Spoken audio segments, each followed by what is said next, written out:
ராஜாதி ராஜ ராஜ மார்த்தாண்ட ராஜ கம்பீர ராஜ குலஜன ராஜ பராக்கிரம ராஜ வைராக்கிய.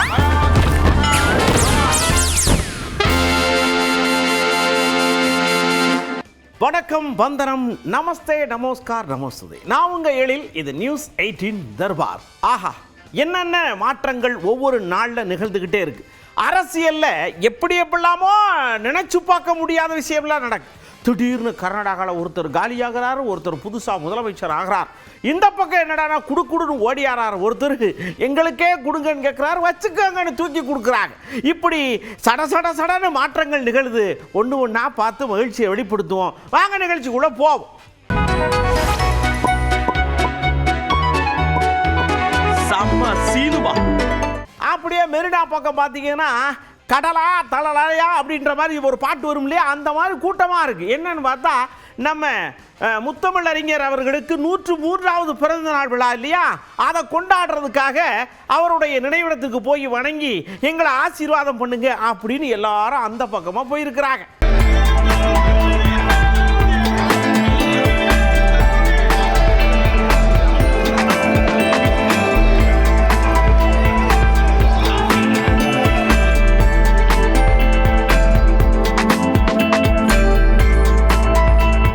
என்னதான் நம்ம தலைவருக்கு பிறந்த நாள்னாலும் அதை அப்படியே மக்களோட சேர்ந்து நம்ம கொண்டாடினா தானே அழகா இருக்கும்.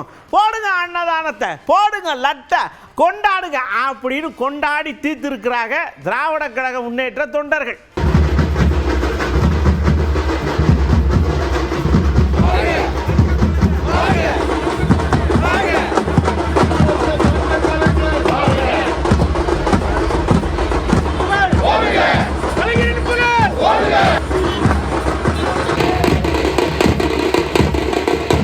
அப்படியே செல்வ பெருந்தகை ஐயா மிகுந்த புலங்காகிதம் அடைந்த மாதிரி போய் மரியாதை செலுத்திட்டு வரும்பொழுது ஒருத்தர் பொசுக்குன்னு யாரோ ஒருத்தர் கேட்டு விட்டாங்க, நீங்கள் தான் கோவச்சுக்கிட்டு அந்த பக்கம் பேட்டியில் அப்புறம் எந்த பக்கம்னு அவருக்கு கோவம் வந்துருச்சு.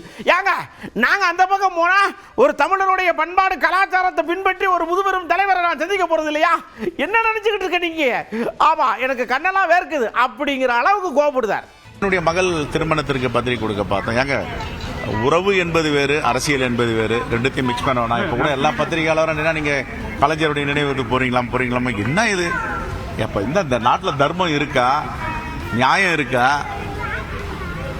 எங்க போச்சு நம்ம தமிழருடைய கலை, பண்பாடு, இலக்கியம், இலக்கணம்லாம்? இது எப்படி ஒரு கேள்வி? முத்தமிழறிஞருடைய கலைஞருடைய 103வது பிறந்தநாள் விழாவுக்கு நான் மலரஞ்சலி செலுத்துறேன், புகழஞ்சலி செலுத்துறேன்னா இது ஒரு கேள்வியாது? காலமுள்ளா என்னுடைய உயிர் உள்ளவரை முத்தமிழறிஞர் கலைஞருடைய சமாதிற்கு, அவருடைய மெமோரியலுக்கு, நினைவு ஆலயத்திற்கு நான் வந்து கொண்டே தான் இருப்பேன். அதை யாரும் என்ன தடுக்க முடியாது. எப்படி பெருந்தலைவர் காமராஜருக்கு போகிறோமோ, சிங்காரவேலவருக்கு போகிறோமோ, அயோத்திதாசருக்கு போகிறோமோ, எல்லா தலைவர்களுக்கும் போகிற மாதிரி முத்தமிழறிஞர் கலைஞருடைய நினைவு இல்லத்திற்கும் நினைவேந்தல் செலுத்த வந்திருக்கு. எவ்வளவு வருஷம் ஆனாலும் நீதி கிடைச்சதுல எனக்கு ரொம்ப சந்தோஷம் யா. ஏன்னா இதுக்காகத்தானே யா இம்புட்டு பாடுபட்டோம் அப்படின்னு அப்படியே ஆனந்த கண்ணீர் வருது முட்டிக்கிட்டு. ஆனாலும் கொஞ்சம் அடக்கிக்கிட்டு இன்னைக்கு நம்ம கலைஞர் ஐயாவுக்கு பிறந்த நாடு, இந்த நேரத்தில் வந்த தீர்ப்பு எனக்கு ரொம்ப சந்தோஷம்னு புலங்காகிதம் அடைந்தார். அதாவது உண்மைக்கு புறம்பாக, நீதிக்கு புறம்பாக, அரசியலமைப்பு சட்டத்துக்கு விரோதமாக அதிகாரத்தை பயன்படுத்தி அப்பாவை தூக்கி வெளியே வீசிவிட்டு அவர்கள் தேர்ந்தெடுக்கப்பட்டதாக அறிவித்தது செல்லாது என்று இன்று நீதிமன்ற தீர்ப்பு. எனக்கு அது காலதாமதம் எல்லாம் எனக்கு பெரிதாக தெரியவில்லை.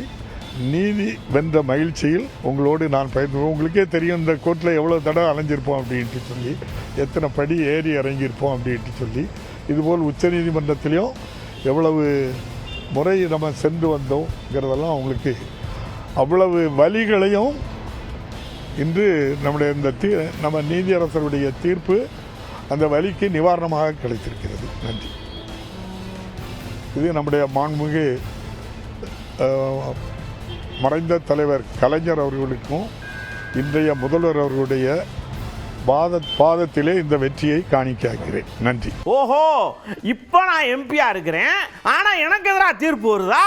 நான் டெல்லிக்கு அடிக்கடி பிளைட்டை பிடிச்சி போவேன்ல, அங்கே தானே சுப்ரீம் கோர்ட் இருக்கு, சடக்குன்னு கையில் மனு எழுதி கொண்டே கொடுப்போம்ல, அதை அங்கே வச்சு பார்ப்போம்ல அப்படின்னு கோபத்தில் பேசுறாருல.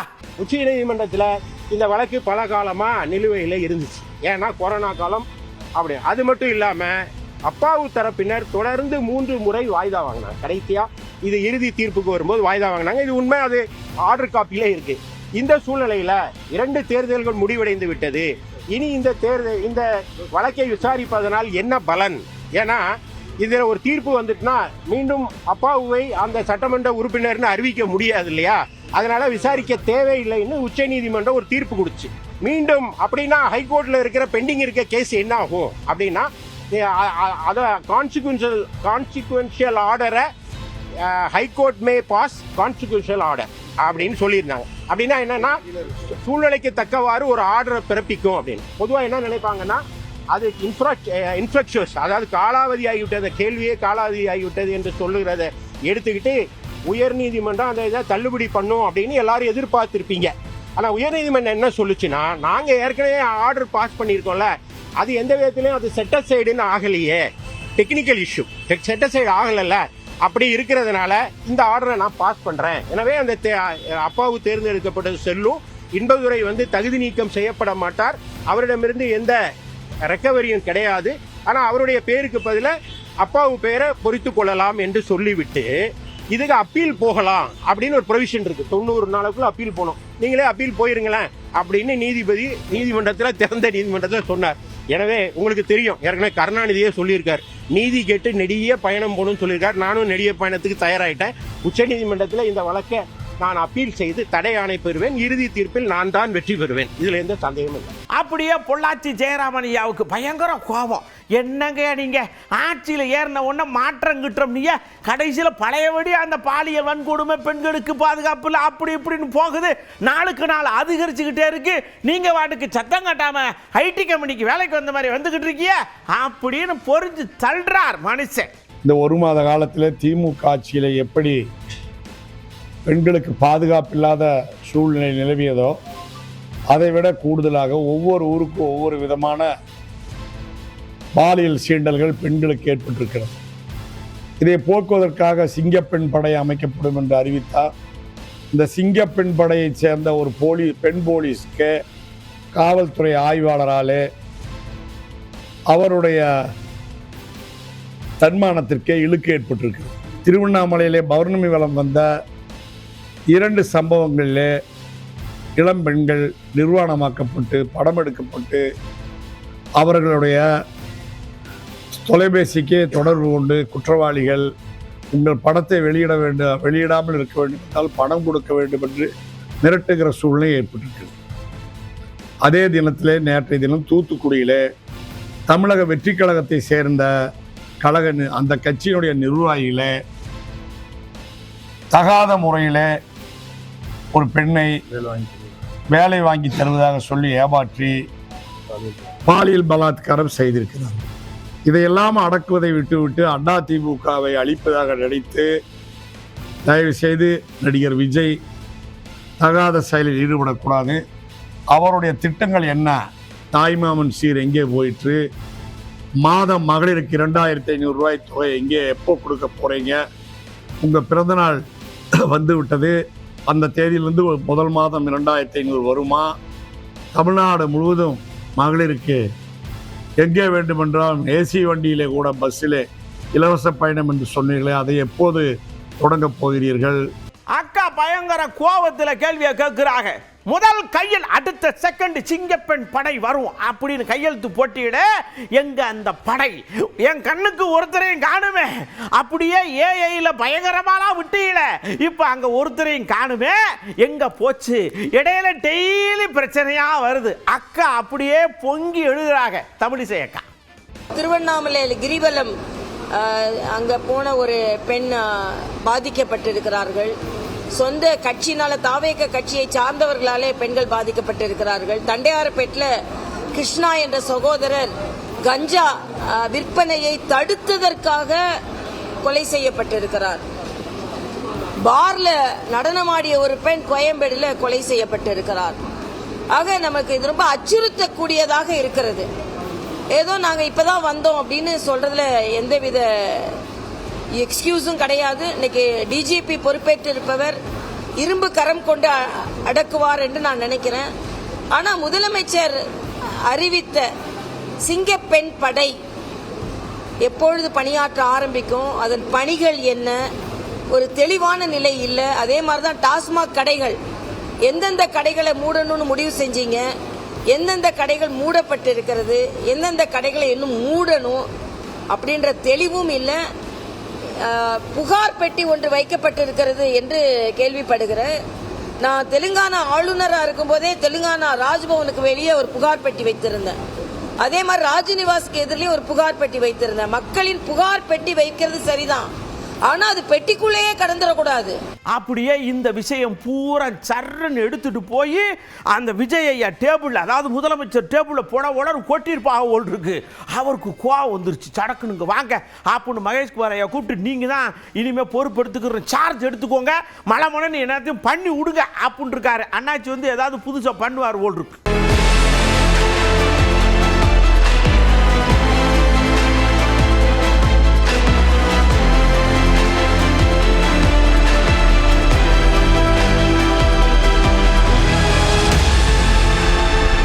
அப்படியே அண்ணாச்சி சடக்குன்னு சார்ஜ் எடுத்துட்டு அப்படியே கம்பீரமா வந்தாரு. ஐபிஎஸ்ல வருவார்ல, நான் இருக்கும் வரை எதுவுமே என்னை மீறி நடக்காது, எல்லாமே என் கட்டுப்பாட்டில் தான் நடக்கும், எதையுமே நான் விட மாட்டேன் அப்படின்னு ஆணித்தரமா சுத்தி இல்லாம அடிச்சு சொல்றார்.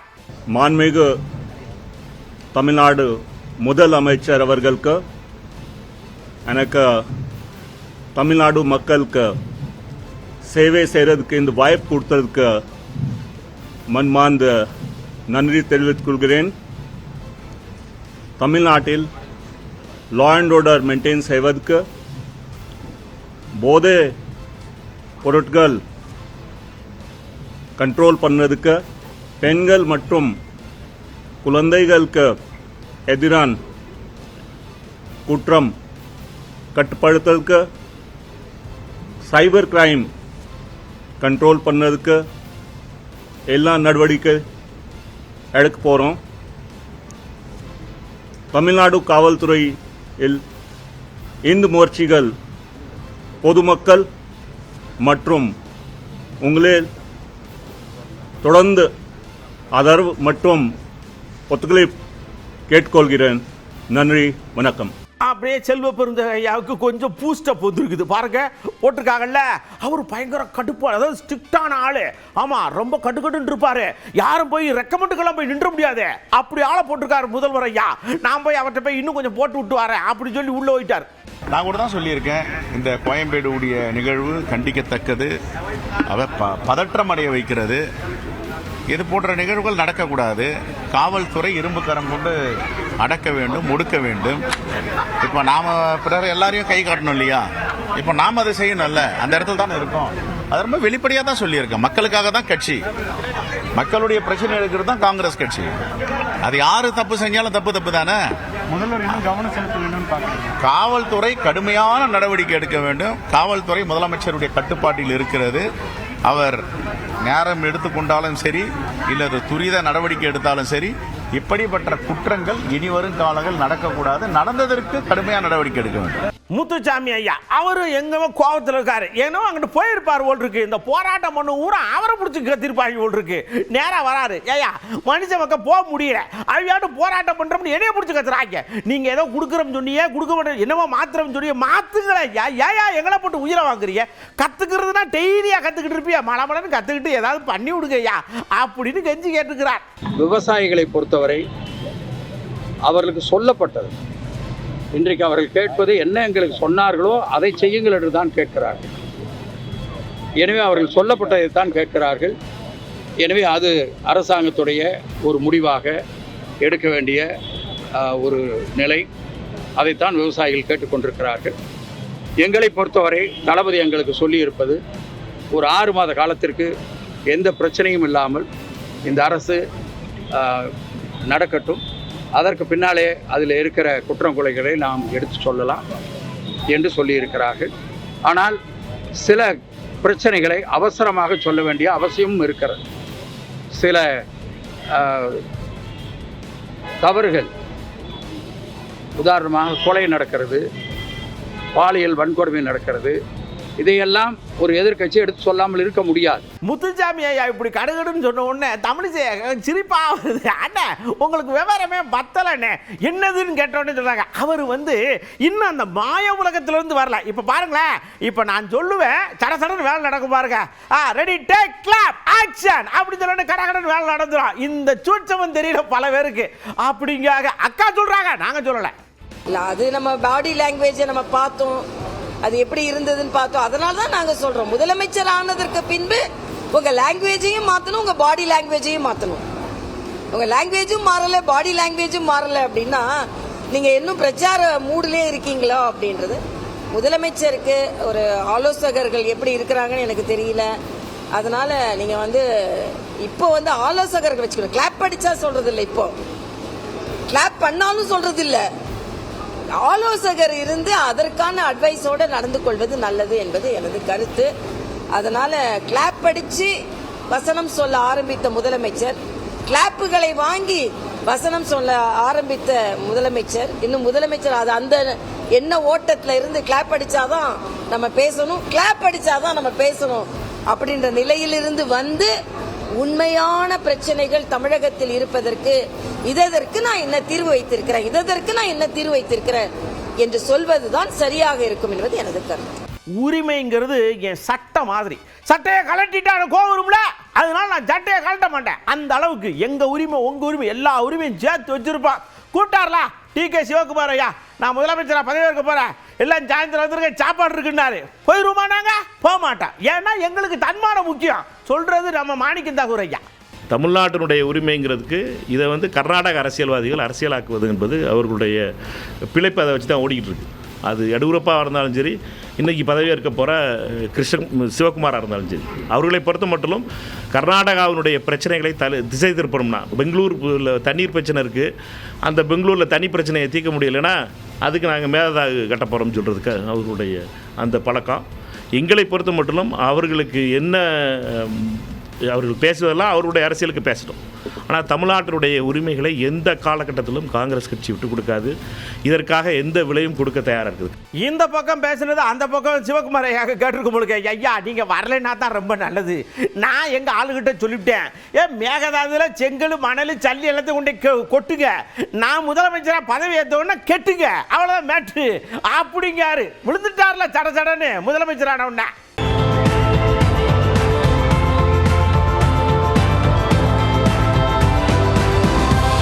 ಡಿ.ಕೆ. ಶಿವಕುಮಾರ್ ಎಂಬ ಹೆಸರಿನಾದ ನಾನು ಕಾನೂನು ಮೂಲಕ ಸ್ಥಾಪಿತವಾದ ಭಾರತದ ಸಂವಿಧಾನ ವಿಷಯದಲ್ಲಿ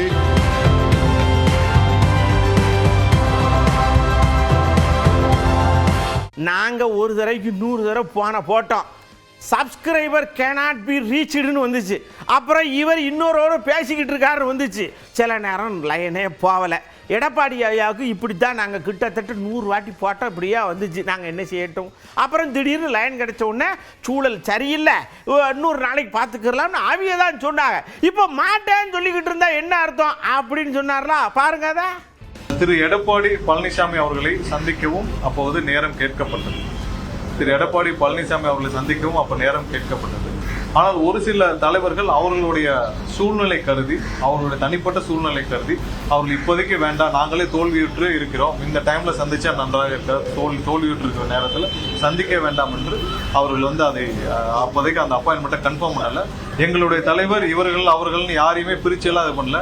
அனைவரையும் சந்தித்து அனைத்து தலைவர்களையும் சந்திக்க வேண்டும் என்று விரும்பினார். அதன் அடிப்படையில் அதை சொல்ல வேண்டிய இன்னைக்கு தோழர் சண்முகம் சொன்னதால எங்களோட கூட்டணி ஆட்சியில் இருக்கிறாங்க, அவர்களுக்கு சொல்ல வேண்டிய விளக்க வேண்டிய கட்டாயத்தில் இருக்கிறோம். இந்த சூழ்நிலையில் அதை சொல்லிக்கிறோம். இப்படி நிர்மல்குமார் ஐயா சொன்ன உடனே முனுசாமி ஐயா இங்கே வாங்க, என்னங்கய்யா ஒரு மனுஷன் தொடர்ச்சியாவா இப்படி சொல்லிக்கிட்டு இருக்கிறது பாருங்க. ஏன் மோனுக்கு வரல, எங்கள் எடப்பாடி என்ன மோனுக்கு வரல, அந்த பக்கம் பாருங்க அந்த அவர் ஒனுக்கு வரல, இவர் நம்பர் கடைசி நம்பரை மாற்றி போட்டிருப்பார் உங்களுக்கு, அது வேற எங்கே டர்ன்னு ரிங்கு போயிருக்கு, எங்களுக்கு தான் போட்டோம்னு சொன்னேன். நியாயமாது எங்களை ஏமாத்தலாம், டெலிகிராம் டிபார்ட்மெண்ட்டை ஏமாற்ற முடியுமாங்க பாருங்க, லைன் எடுத்து பாருங்க அப்படின்னு கேட்காரு. கழகத்தினுடைய பொதுச் செயலாளர் எடப்பாடியார் அவர்களை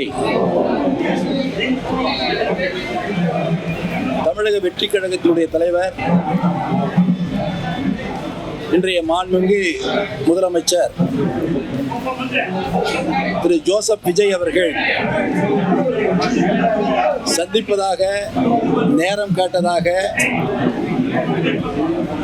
மாண்புமிகு மின்துறை அமைச்சர் அவர்கள் பேட்டியிலே கூறியிருக்கிறார். அதோடு அவர் நின்றுவிடவில்லை. கூடுதலாக இன்னொரு கருத்தையும் சொன்னார். அவர் சொல்லுகின்ற கருத்தின் அடிப்படையிலே பார்ப்போம் என்று சொன்னால்,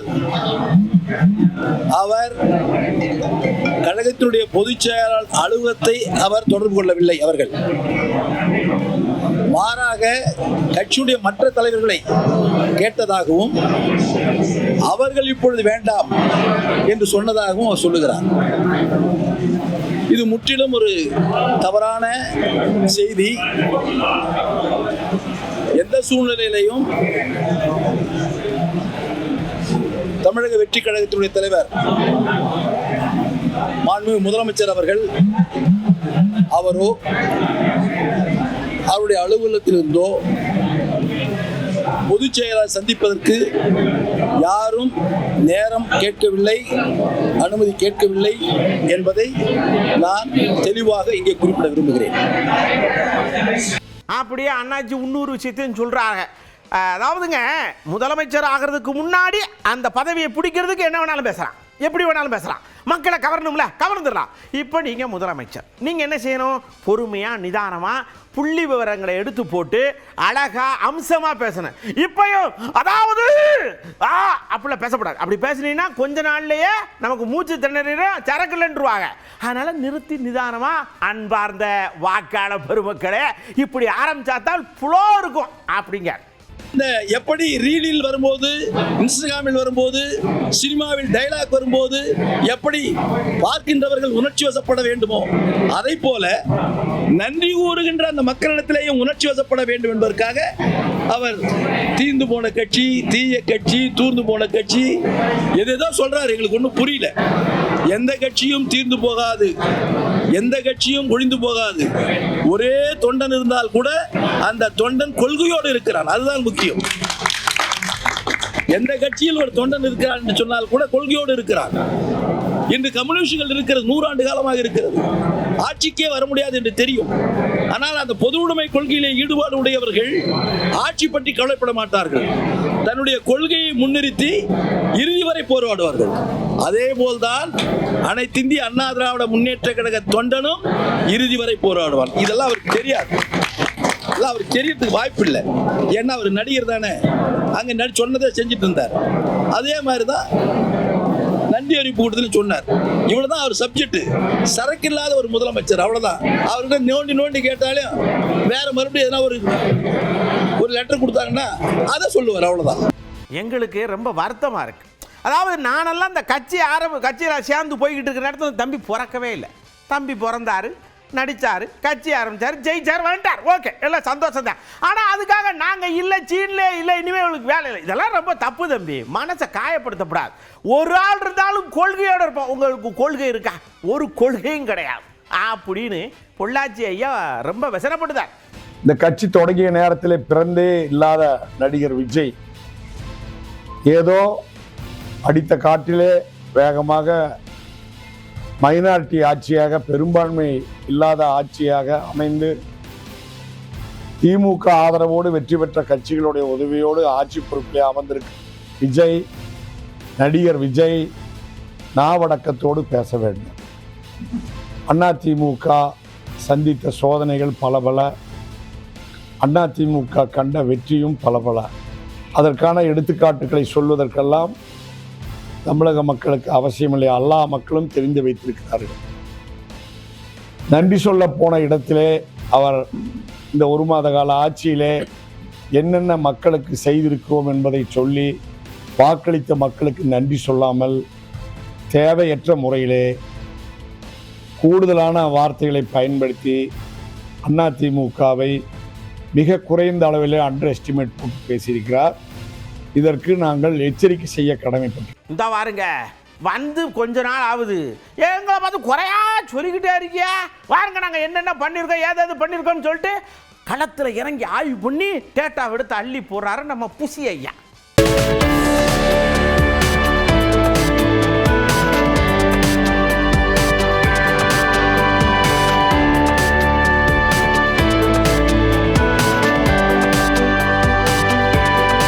அப்படியே பாருங்க, ராசாயா சொல்றாருல, என்ன சொன்னாரு பாப்போம்ல. அதை நான் முன்னக்கூடி ஒரு லைட்டாக சொல்லிடுறேன். பிசிகா எங்கள் அண்ணன் திரும்ப அண்ணன், நான் கோவிச்சுக்கிறேன் ஐயா, எங்கள் அண்ணன்ட்ட நான் கோவிச்சுக்காம வேறு யாரும் கோவிச்சுக்கன்னு சொன்னார்ல, அப்படி லைட்டாக எட்டி பாருங்க. எங்களுக்கு இருந்த அவ்வளோ பிணைப்பு, பாசம் யார்கிட்ட கூட வச்சுருந்தோமோ அந்த பாசம் வந்து முரண்படும் போது கோவம் வரும். காங்கிரஸ் நாங்கள் அவ்வளோ பாசம் வைக்கல, ஐடியாலஜிக்கலா. சிபிஎம் வெளியே இருந்தாங்க, அதனால எங்களுக்கு ஒருத்தர் இருக்கும். அதில் என்ன இருக்குது சார், என் சொந்த தம்பி எங்கள் அண்ணன் எனக்கு வந்து நான் எதிர்பார்த்த ட்ரஸ்ட்டை விட்டு இல்லைன்னு சொல்லும்போது கோவம் வரும். நாளைக்கு திரும்பவும் சேர்ந்துக்குவோம் சார். ஐடியாலஜியில் சேலிங் சேம் போட். அன்னைக்கு கோவம் இருந்தது, வருத்தமாக நானும் பேசியிருப்போம், அவங்களும் பேசியிருப்பாங்க. அதில் என்ன இருக்குது, நத்திங். இது ஒரு சகோதர முரண்பாடு, அவ்வளோதான். மாணிக்கம் தாகூர் ஐயா இதுக்கு பதில் சொல்றாரு. விடுதலை சிறுத்தைகள்ல இருந்து தானே வரணும்னு நீங்க கேட்கலாம், பட் அதை விட இதுதானே ரொம்ப முக்கியமானது. அவர் சொல்றாரு, நீங்க வாட்டுக்கு ஏதாவது சொல்லி விட்டு போயிருந்தீங்க, அப்புறம் பொது வழியில் வந்து எங்க அண்ணே நான் தான் இது ஒண்ணுமே அப்படி போடுவேன் இப்படி போடுவேன்னு சொன்னா என்ன அர்த்தம், வடிவேல் காமெடி தானே எனக்கு ஞாபகத்துக்கு வருதுங்காரு. இதுக்கு வேற யாராவது பதில் சொல்லுவாங்க. படத்தில் ஒரு காமெடி வரும், என்ன வேணாலும் அடிச்சுக்கிறோம், அதுக்கடுத்து நாங்கள் வந்து அவனை கெட்ட வாரத்தில் வச்சுக்கிறோம், அவனை அடிச்சு இது பண்ணிக்கிறோம்னு சொல்லி. வடிவேல் காமெடின்னு நினைக்கிறேன்.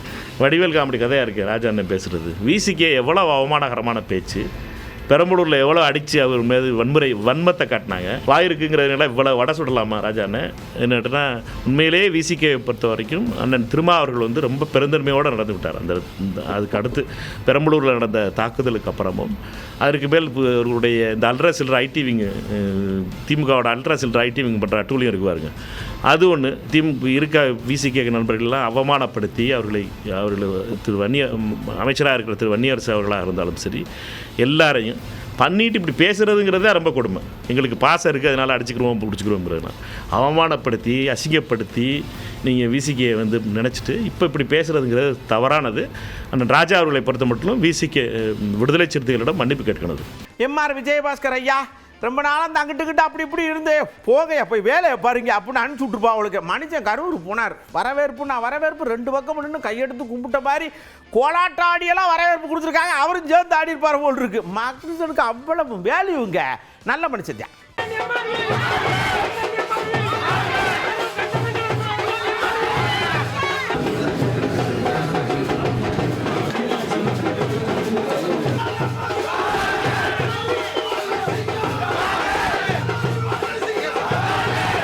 அப்படியே சி விஜயபாஸ்கர் ஐயா விராலிபாளை பக்கம், அந்த பக்கம் போனால் ஒத்தாள் இல்லை, எல்லாம் எதிர்ப்புல இருக்கா.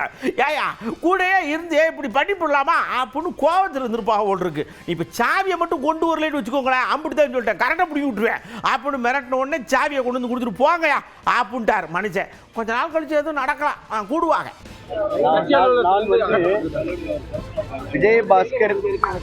விஜயபாஸ்கர் ஒரு இளம் வயதில் 26 வயதில் சட்டமன்ற உறுப்பினராக ஆனேன்.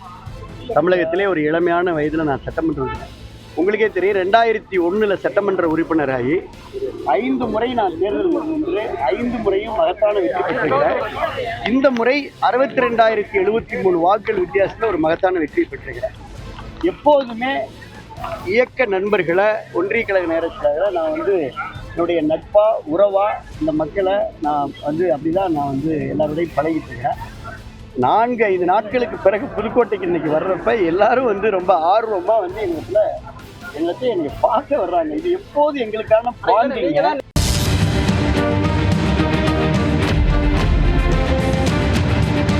அப்படியே மக்களை கூப்பிட்டு விடுஞ்சா பள்ளிக்கூடம் திறக்க போது புள்ளா கடலாம் ஐயோ லீவ் முடிதேன்னு கண்ணீர் கம்பளமாக இருக்கு. பெற்றவர்களுக்கு பயங்கர குசியாக இருக்கா இல்லையா அப்படின்னு கேட்டோம். இடையில இந்த சமூக வலைத்தளம் அதாங்க முகநூலில் ஒரு 4-5 வீடியோ இருந்துச்சு. இந்த கார்த்தி படத்தில் வச்சிருக்கட்டே பள்ளிக்கூடம் திறக்க போதே அப்படிங்கிற மாதிரி நிறைய அம்மாமார் வீடியோ போடுறாங்க. சந்தோஷமா இருப்பா ஓல் இருக்கு. சரி, இன்னும் நிறைய புள்ளக்காடுகளுக்கு வாங்கி பள்ளிக்கூடத்துக்கு அனுப்பணும்னு யோசிக்கலாம் இல்லை இது வரைக்கும் போதும் கேடா சொல்லுங்கண்ணா.